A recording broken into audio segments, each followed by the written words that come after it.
Herzlich willkommen bei Arbor. Mein Name ist Usha Swamy und ich freue mich heute mit Loch Kelly zu sprechen. Loch Kelly ist Meditationslehrer und Psychotherapeut in New York.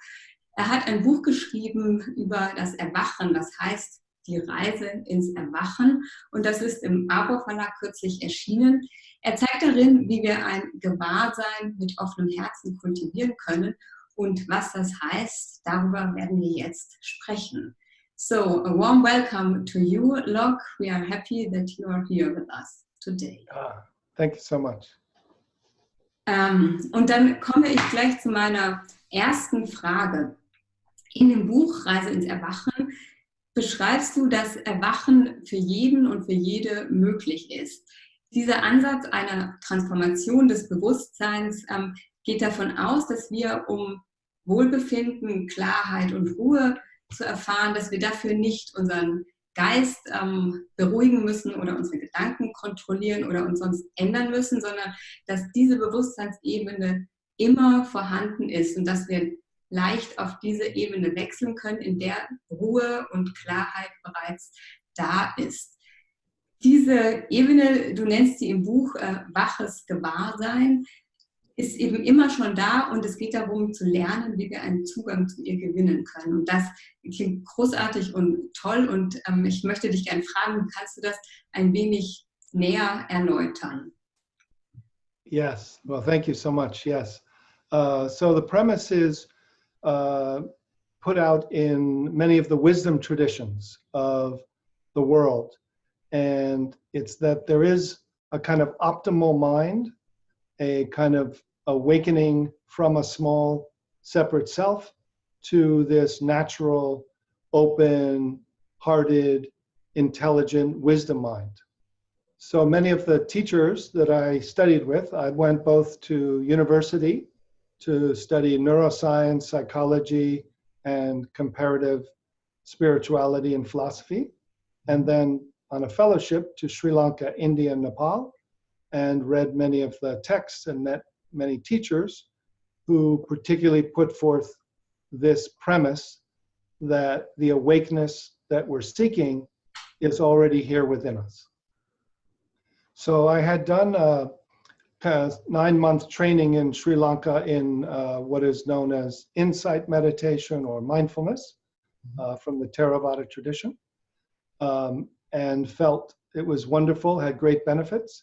And then I went up to Nepal and met with a Tibetan teacher who showed me within 3 minutes how to shift my awareness, and I felt the same way as I did at the end of a 10-day retreat. So as you can imagine, I was quite amazed and thought, wow, if this is true, if this is not my imagination, if this is real, if this can be accessed so quickly, and it is, as they're saying, a natural, already installed operating system of awakeness, can I learn to access it and live from here, and can I learn to share that with others? So that's kind of the first introduction that I had to what this shift, what I call shift into freedom, a way to shift awareness, a way to drop kind of from head to heart mind, a way to go from small contracted self, separate sense of self that's judging and seeing subject object, to open, integrated, flowing sense of well-being and wisdom. Yeah, so I hope that answered a little bit of that first question. Ja, vielen Dank, vielen Dank. Und im Buch gibt es ja auch zahlreiche Übungen, die heißen flüchtiger Blick, um genau diesen Shift zu üben. Und kannst du uns ein Beispiel geben, wie das ganz konkret aussieht, also eine dieser Übungen? Sure. So I'll give a little glimpse practice. It usually takes a little bit of setting up, but I'll do one and we'll see what it's like. And just to say before I do, that there's different glimpses are designed almost like different doorways. And some of them work better for others. And sometimes when people don't get one, they wait, and then the third one is like, oh, now I see. So I'll say one more little intro and then I'll do it right away, just to say that the glimpse we're going to do is feels like awareness is identified or attached with like a small sense of self, as if thought is going to thought and then creating a thinker, which feels like I think, therefore I am. And that creates a small separate sense of self. And what we're going to do is simply assume that awareness can step back and drop from head to heart. So one difference between deliberate mindfulness, which you stay in this point of view and use your attention to focus on your breath or your body, we're going to have awareness step back and drop down from head, not to emotional heart, but to heart space or heart mind. Okay, so that's the basic hypothesis. And now just simply feel awareness, identified or attached in the normal way, and then feel as if awareness can step back and then drop, feeling your jaw directly from your jaw, dropping below your neck, going below, finding a heart space or heart mind from which not only you're aware of, but aware from.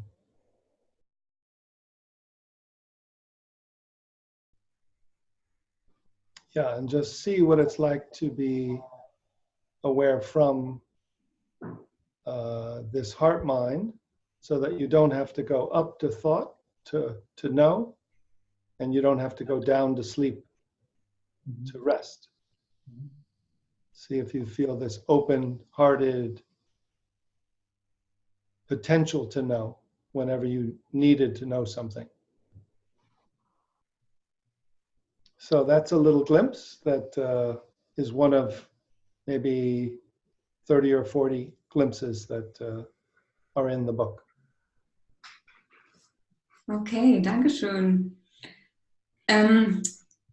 Im Buch erwähnst du ja ganz oft oder nennst ganz oft den Begriff Erwachen und oft auch im Zusammenhang, wenn wir beginnen zu erwachen, das klingt so, als ob Erwachen eher ein Prozess sei und weniger ein Ereignis.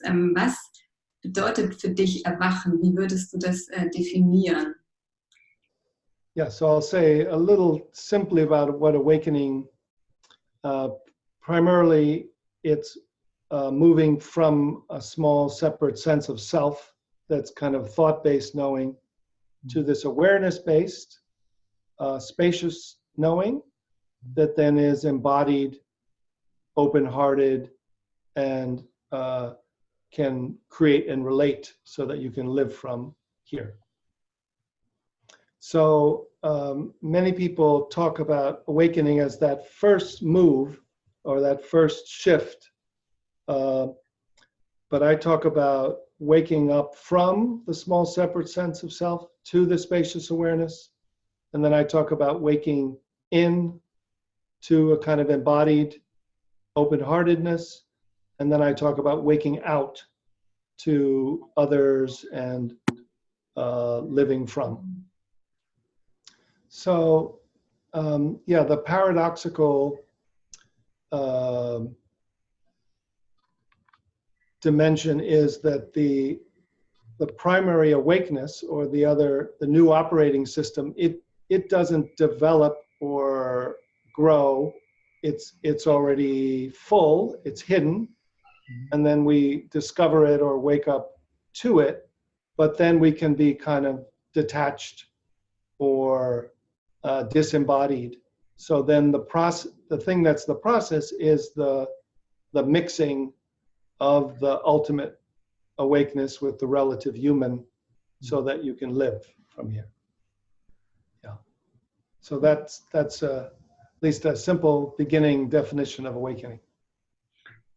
Ja, vielen Dank. Das erinnert mich auch an das, was du auch an einer Stelle im Buch gesagt hast, dass dieses Erwachen eigentlich die nächste Stufe unserer menschlichen Entwicklung ist.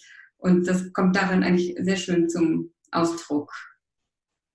Yes, that's right.